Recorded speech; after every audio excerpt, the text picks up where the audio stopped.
to avoid restriction. Tanggalin niyo po yung top sheet, sir. So, para kung hindi sa gabal. Tanggalin mo lahat po.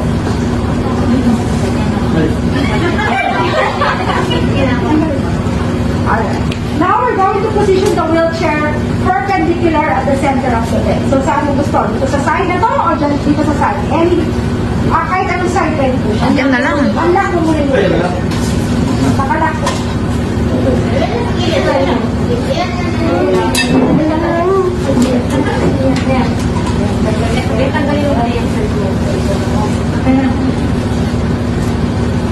O, yun po na.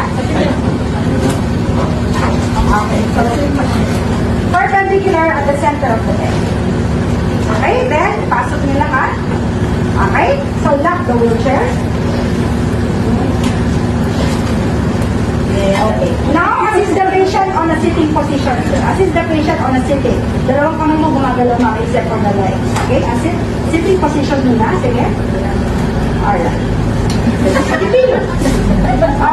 Okay na, sir. Ganyan lang. Okay, next. You're going to ask the patient to put leg one at a time at the opposite side of the wheelchair. So you're going to lift your leg up ito muna. Away. Now, opposite side of the wheelchair. One leg, then the other leg. Then scoot. Scoot, ma'am. Lift mo yung body na. Napunta sa wheelchair. Yan. And then, ma'am, sige, pakiayos mo na. Yung leg mo ba? Hindi pa straight. Kahit po. Hindi. Isa-isa. Yan. And then, ma'am, sige, pakiayos mo na. Yung leg mo ba? Hindi pa straight. Kahit po. Hindi. Isa-isa. Okay. Okay. And then, you have to scoot backward until you are on the edge of the bed na. Okay? Kung yan na, yan lang. Mahulog ka.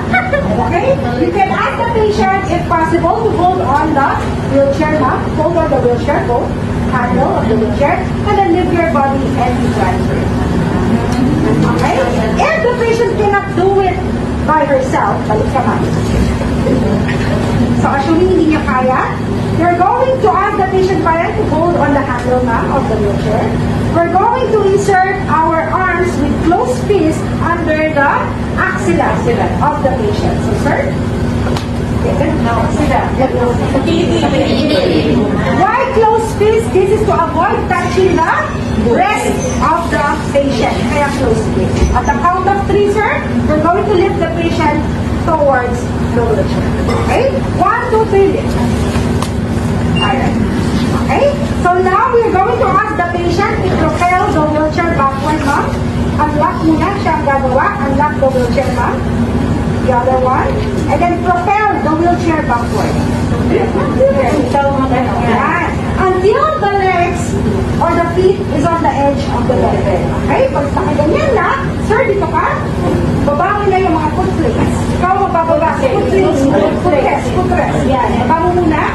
And then we're going to put the leg one at a time into the foot rest. Mauuna ang near side, sir.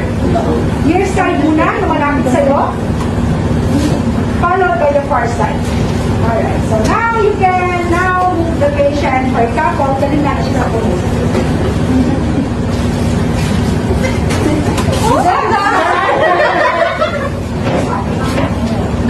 Alright, okay na? Okay na? Next. So, nakahanap sa kabuto. Yan. Okay? Lock the wheelchair. Siya. Okay. So, sir, ikaw, tanggalin mo yung mga footplates. Ikaw ang gagawa niya kasi hindi niya kaya. Tanggalin mo yung kanya. Alright. We're going to put the patient on the commode. So, kapag po yung dalawang legs niya hindi nakakatayo, wala kang choice. I-lift mo siya, ikot, lagay sa commode. Okay? So, lagyan muna natin ng lift down. Sa kapila tayo. Sa kapila, sir.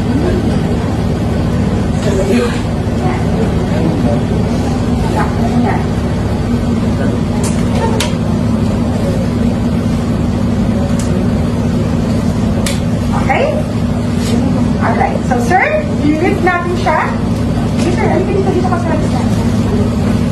Lagyan mo siya dito. So, sir, hawakan mo yung mga dito. Hawakan mo, okay? I-lift mo siya, sir, talaga. Bubuhatin mo, then ikot ka na papunta sa kumot. 1, 2, 3, go.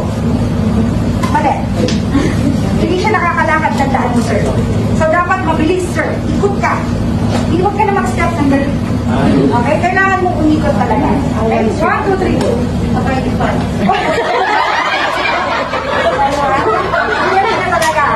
Sobrang bilis. No? So, ganun po. Ay, kailangan talaga mag-turn lang. Ay, huwag na naglalakad ng gano'n. Okay, turn lang. Okay? Kaya, sir, sige, balik mo siya. Okay, 1, 2, 3, go. Okay, sige. Next. Double check ba? Sir, two plates.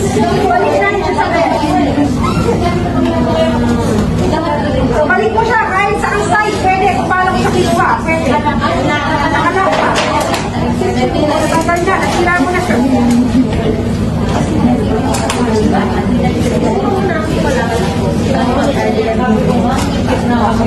Okay? Sige pa. Ilagay mo siya. Perpendicular again at the center. Yes, yan.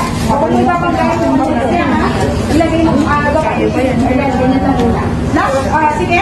No, mamaya na yung last. Lagay mo muna yung legs niya sa taas na bed. Should be on the far side naman ang mauna. Tandaan, pag lalagay mo pa, far side ang mauna. And follow by the near side. Nakuha? And then, from now, the wheelchair, ma'am. Yan, sige, sige. Okay, now, the wheelchair. If the patient can do it by herself, and now to lift your body going to the bed. Try now.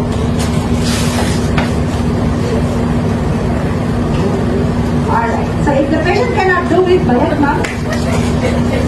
So, pwede ka po dito sa side na, sir. Close fist ulit. Insert under the axilla. And then, lift mo siya papunta sa bed. 1, 2, 3. Alright. Okay, next po. Ma'am, your legs po. One at a time. Isa-isa. One leg, the other leg, and then you have to lift your body at the center. Okay. Then, arrange your legs again. Okay. And then you can now remove the knee belt, sir. Alright. And then ask the patient to lay down. Assist the patient. Higa na siya. Put on the top sheet again. Okay. And then get the vital signs again of the patient. And then do the hand washing. Remove your gloves. Remove your gloves with the hand washing record and report. So that's it po on how to classify. Di ba? Okay ka na.